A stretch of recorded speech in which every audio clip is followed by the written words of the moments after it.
Magandang araw mga kaibon. So, bali 3 years na tayong nag-aalaga nitong mga lovebirds, ano. So, ito po yung pinakamatandang ibon dito. Yan po, si Birdie.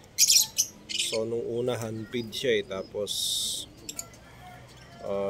nung matuto mag-seeding, tinigilan na natin kaya hindi yan natatakot sa tao. Once na may dumikit na mga daliri dito, nahabol niya yan.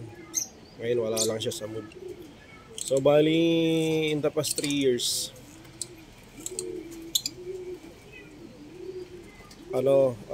nakahuli tayo ng ibon dito sa na to is 8 piraso. So yan nga yung pinakamatandang ibon dito, si Birdie, tapos yun si Gluton, yung pares niya. May 8 ibon dito na nahuli, no. Yun nga yung last, yung Parblo na yan. Tapos dito naman sa kabila, yan.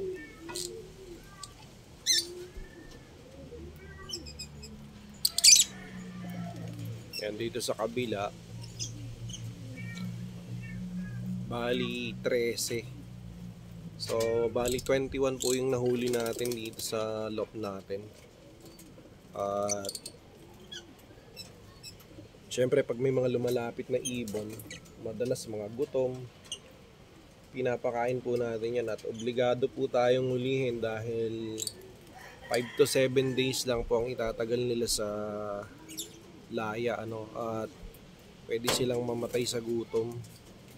Kaya kung may maliligo sa mga loft ninyo or sa mga cage ninyo ng ganito, ay hulihin nyo po. I highly suggest na hulihin nyo yung mga ibon para mas tumagal silang mabuhay, kasi domestic po domesticated po kasi ang mga ibon na to Hindi sila talaga magso-survive sa wild.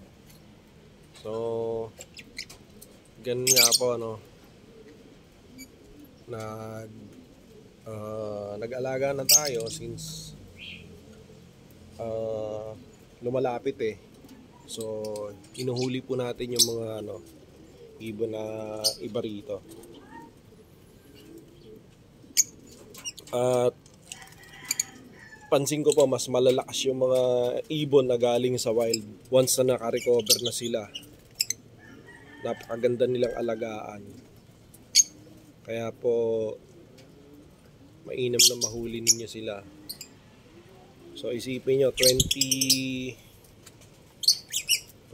pieces na ibon nahuli ko for the last 3 years. At may mga nakakawala rin, syempre hindi naman lahat nahuhuli, pero ang pansin ko pa malalakas po yung mga galing sa wild. Kaya lang napakaselan po nila mag-itlog. Yun lang yung napapansin ko. So hanggang dito na po muna tayo. Maraming salamat at ikikwento ko po sa inyo ang iba pang mga kwentong ibon dito sa aking loft. Salamat po.